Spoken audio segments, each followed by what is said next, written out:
Hey, I'd like to welcome you to another episode of Mission Matters. My name is Adam Torres, and if you'd like to apply to be a guest for the show, just head on over to missionmatters.com and click on Be Our Guest to apply. All right, so today I am in Houston, Texas, and we are at the State Texas FFA Convention. This is our third year covering the event, and today I have Kyla, Beck on the line, and we're gonna have some fun. She's over here working, and we're gonna and a sponsor of the event, correct? And we're gonna get into it. Yes. All right. So Kyla, just to get us going here, how did you first get introduced to the FFA? So I grew up in Marion. I was a part of the Marion FFA chapter, and so Shout out to Marion. Shout out to Marion.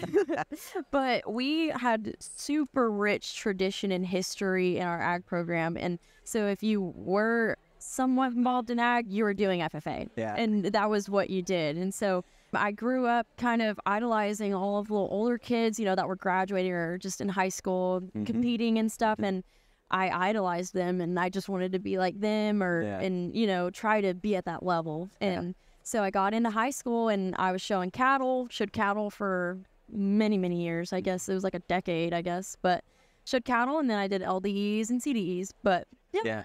Now, were you the first in your family, or are you legacy? You had others, or like how? I did have an older brother, but before my brother, my mom did show pigs in high school, and she also went to Marion. So there's a little bit of a legacy there, just a little. But since I showed cattle and not pigs, I showed pigs for a little bit, but we're not going to talk about that. What? No, I want to talk about that. What happened with the pigs? I showed pigs for maybe like 2 or 3 years. Okay.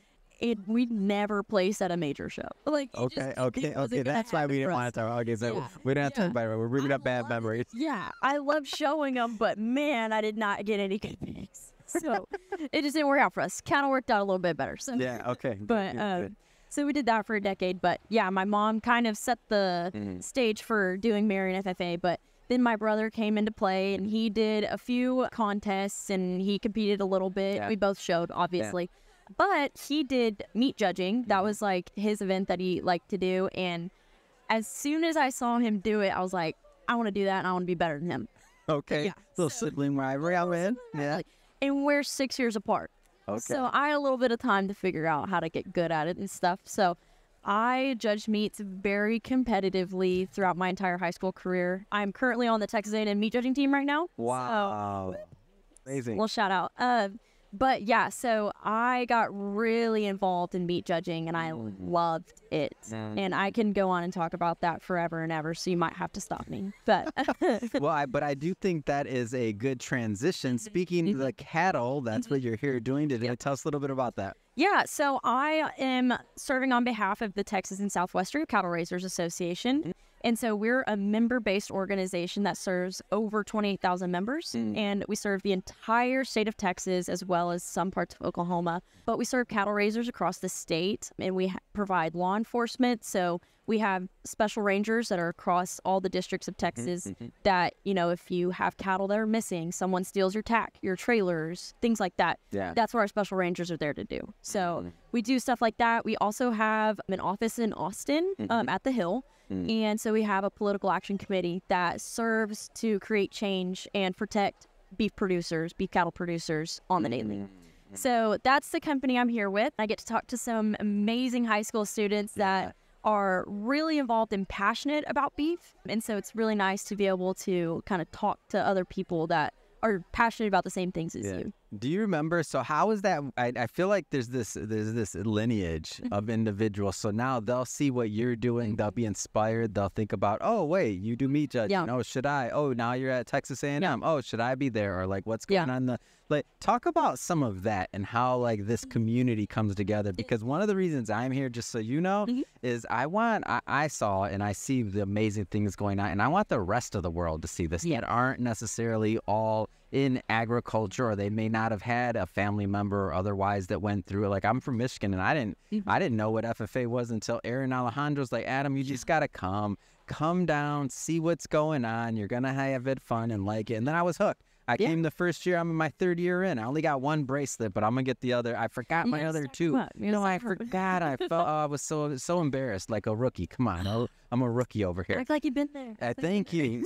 So back to the question. Talk about that like history, that ecosystem, that community. Yeah, so it's really interesting because I honestly think the greatest stories that come out of FFA are the ones that you wouldn't, the people that wouldn't expect to be there. Yeah. And I've talked to so many people of all over the place because I've actually recruited on behalf of my college at national convention. Yeah. So I've really been able to talk to a lot of people that different backgrounds, different stories, and the best ones are the ones that are like, if you would ask me a year ago where I'd be right now, I did not think it would be at Texas FFA, but I love it. You and me both. If you asked me 3 years ago, I'd be like, wait a minute, I'm going to be in Houston. I'm going to be in Waco. I went to one in Dallas. I'm going to be like, what am I going to Waco? I don't even know where that's at. Like, Exactly. No, and I've always thought that was the greatest thing because legacies are great. Yeah. You know, and following in your parents' footsteps are great. But I really love just how rich it is to have people that are just passionate about certain things that might be different from everybody else. And they are individualistic in how they're striving for their goals. Yeah. And that's always been my favorite thing, just to talk to people that you wouldn't think that they would be there or they didn't think they would be here. So, but no, the lineage of, you know, I've come to Texas FFA convention for 6 years now. Wow. And I'm in college. Yeah. So my freshman year I had to come here because we had won the state meets contest. So I had to come and represent my team. And then last year, I recruited on behalf of the College in Agriculture and Life Sciences at Texas A&M. And that was an experience in itself. Being able to talk to a lot of people and telling them, you know, my story about Texas A&M and telling people, like, you know, this is a really good place. If you like agriculture, wow, come over to Texas A&M. Yeah. Take care of you. Talk about the school. How's that going, the program, everything else? Like, how are you? I love that place. I love College Station. I love Texas A&M. I think I could sit here and talk to a brick wall about Texas A&M, but they provide so many opportunities for students, and the ability to get involved in the college is out of this world. You could be intrigued to small little things, and your name could be Mike, and there's an organization for Mikes, just Mikes. Like, yeah, and that's on main campus. So like, it's not just the College of Ag. That's great. It's everywhere. But the College of Ag itself is awesome. I serve on the College of Agriculture and Life Sciences Student Council. So we serve as a liaison between the dean, the faculty, and the students. Yeah. So we do try really, really hard to make every single student feel seen and that they're represented by the dean and the faculty. So, and what does that student council represent? Like, talk a little bit about that. Yeah. So we try to maintain professionalism and promote professionalism within the College of Ag. And so, like I said earlier, we serve as that liaison. Yeah. So we actually control and dictate where the finances go for the college. So we have multiple committees, and one of them is the finance committee. And so we host the career fair every single year in the fall and the spring, and that's our largest fundraiser. We make lots of money off of that, but it's, in the end, it's for our students. Of course. Yeah. And we get them in touch to all of these organizations that want to hire them or eventually make a connection, could be their career path, you know, things like that. And I think we genuinely just serve as a support system for the students. Yeah. And so, yeah, I genuinely don't think there's a better organization than that one. But, you know, I'm all right with that. So I like to kind of work in a question for the people that aren't here, like specifically corporate sponsors, other businesses, other companies. You've been coming to these for 6 years. Obviously, this is a huge place. I mean, for everybody that's watching or listening to this, I mean, there's like, 15,000, 16,000 people here. It's a huge convention hall. Why should people that aren't here, corporate sponsors, why should they get involved with FFA or Texas FFA? Yeah. I genuinely think if you want to put any stake in the future generations, hardworking kids, I don't think that there's a better place for you to go. Yeah. If you want to get in touch with people that you know will be hardworking in your company, I think this is the place to be. Yeah. And I've seen it happen for multiple different people. Many people from here, they'll meet, one of the vendors that are sitting here, one of the corporate vendors like Capital Farm Credit. So many people from Texas FFA work for Capital Farm Credit now. Like Emma Mosley sitting over there. Yeah. She was a state officer. Yeah. In Texas FFA, and now she's working for Capital Farm Credit. So I think that if you want hardworking employees in the future generations, I think you need to be here.